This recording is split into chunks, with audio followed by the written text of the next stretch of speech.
Hey guys, and welcome back. This is going to be a video about a topic that's been near and dear to my heart. It was actually brought up in a conversation by one of our viewers who commented on uh, another video I'd made about televisions, and we veered off into the subject of frame rate. And I'll be perfectly honest with you. This is a place where I've been a little bit of a foil in the sense I've been contrary to the appeal for greater frame rate, and there's a very important reason why.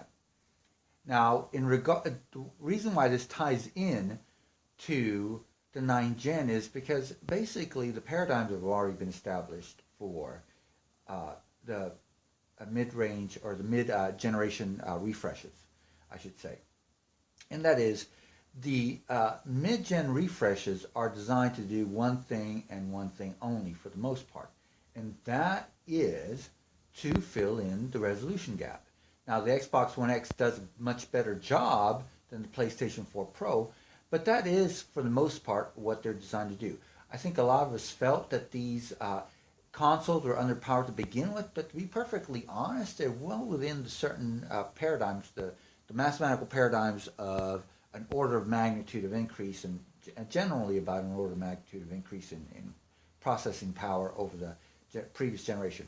And I say that in regards to graphics prowess. As far as the CPU is concerned, not so much. I think maybe about 300%. In other words, about 3 times the computing power, which is another reason why the frame rates couldn't advance as much.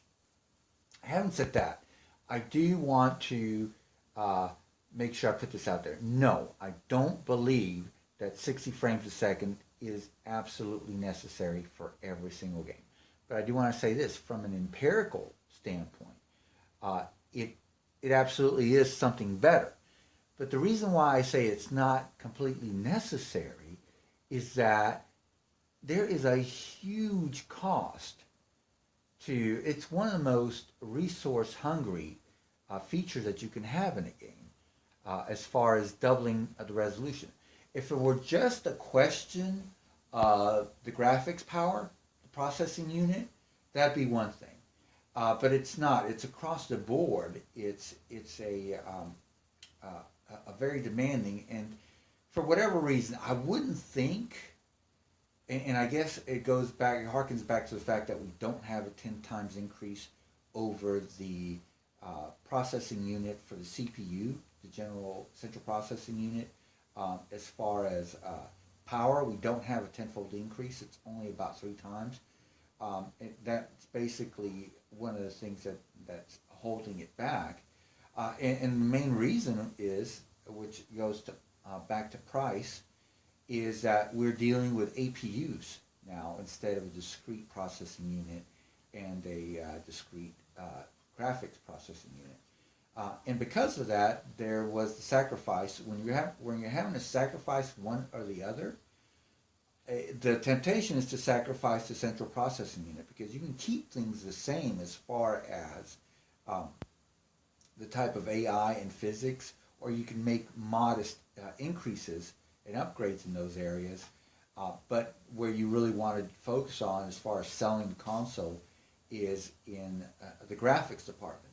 So because of that, you've got a lot of games that are basically the same. And yes, there is an increase in fidelity in the animations. There is an increase in the AI and in the physics, but it hasn't been a paradigm shift. And because of that, games feel, for the most part, like they are the same.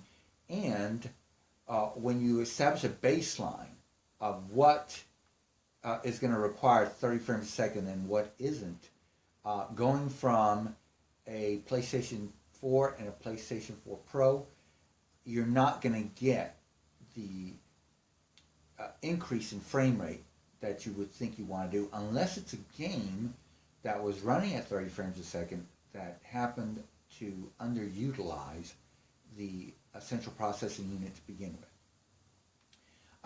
I hope I'm getting the point across here, but this is it's basically, and I'm going to use a a real simplistic kind of analogy. It's like wanting a house and you have 3 kids, but you also want, and you're living in an apartment, a 2-bedroom apartment, so you want to get into a 3-bedroom house, maybe a 4-bedroom if you stretch the budget, but all the kids want their own bedrooms, and then on top of that, you want your own study den/studio, and on top of that, everybody wants a dedicated media room. So now you're looking, and you want a guest room on top of that. So now, instead of a 3-bedroom home that will, or maybe a 4 if you really stretch your budget, you're looking at a 6-bedroom home with a dedicated study and a separate media room.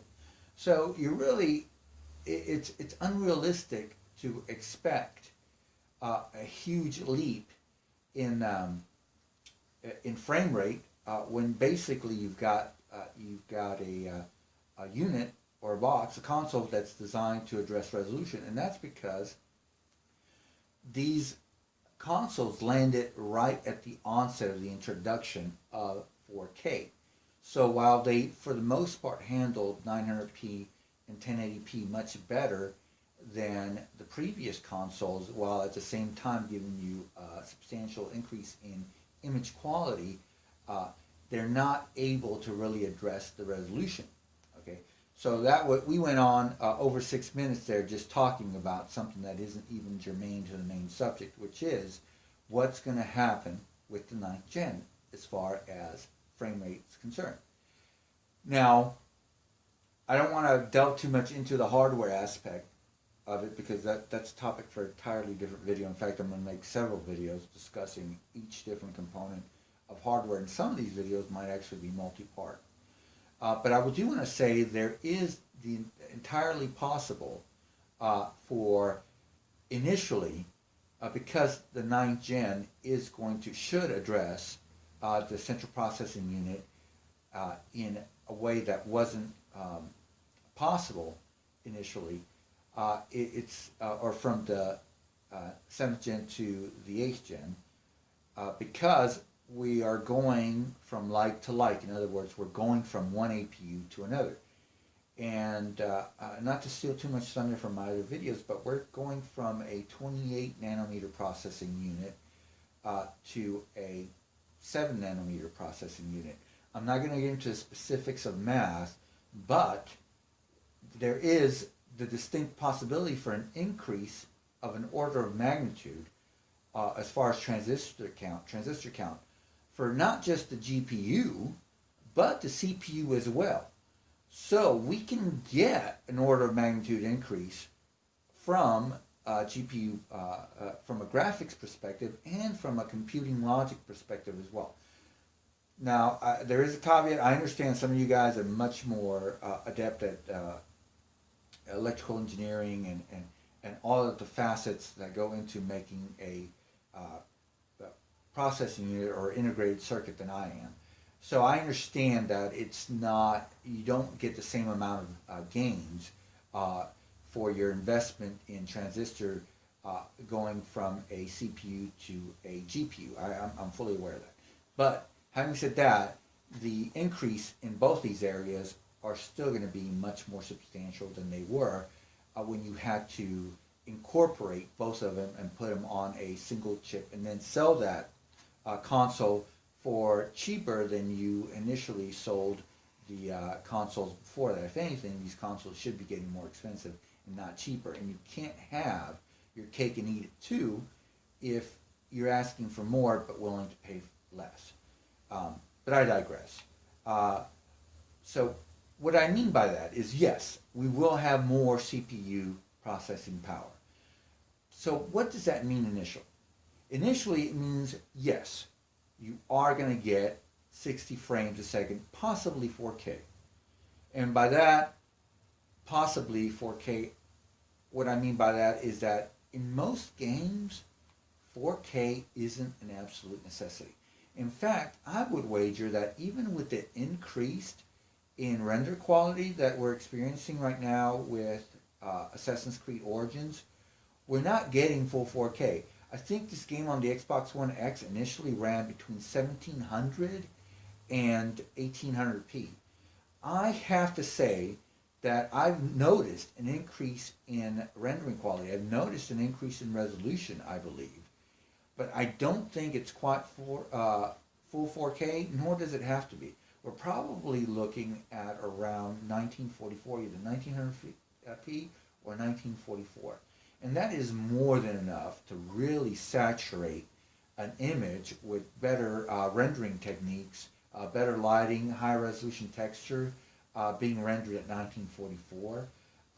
That, as far as just overall rendering quality, that's more than enough to really saturate an image. So I don't believe it's necessary to go higher than 1944, especially if you're trying to address frame rate. So initially, let's say you have what I'm fairly confident are going to be cross-generation titles, and I can think four of them off the top of my head. And that is, we're going to get Death Stranding is potentially a cross-generation game. Another one is Cyberpunk 2077. I believe that's going to be a cross-gen game. Another game that may or may not be cross-gen, it may just be fully fledged next-gen, is Beyond Good and Evil 2.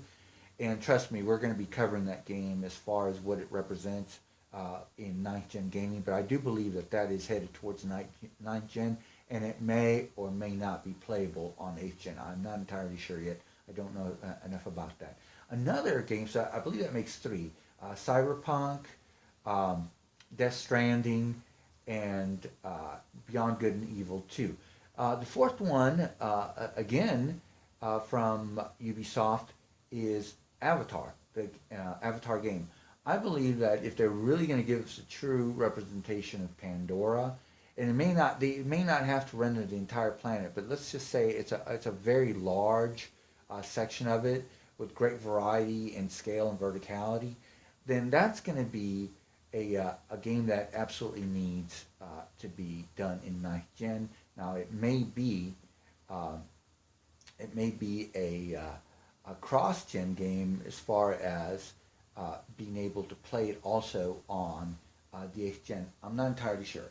But other games that we could be looking at as far as games that have either ported or cross-gen are also The Last of Us 2 and Ghost of Tsushima might also be in that group just because of the size and scope of that game potentially. And so when they come over from the 8th gen to the 9th gen console, to the ps5 or the next Xbox, you are going to see the potential. I'm almost guaranteeing that you're going to get the option for 60 frames a second. If there are any game that's playable on the 8th gen that goes to the 9th gen, is going to be 60 frames a second, and most likely full 4K. Okay, and games that are actually initially a lot of the first generation games for the 9th gen, the first generation of the 9th gen games, you know, I can't even think of a game right now, but we'll just pull out Grand Theft Auto 6 out of the hat. Let's say that bad boy comes within 3 years of the PlayStation 5. That game may very well have the either playable at either it's going to be designed for 60 frames a second play, or it'll be an existing option, maybe a 1440p or a checkerboard rendering with 60 frames a second as an option. Now, what will happen eventually is that eventually what will happen is the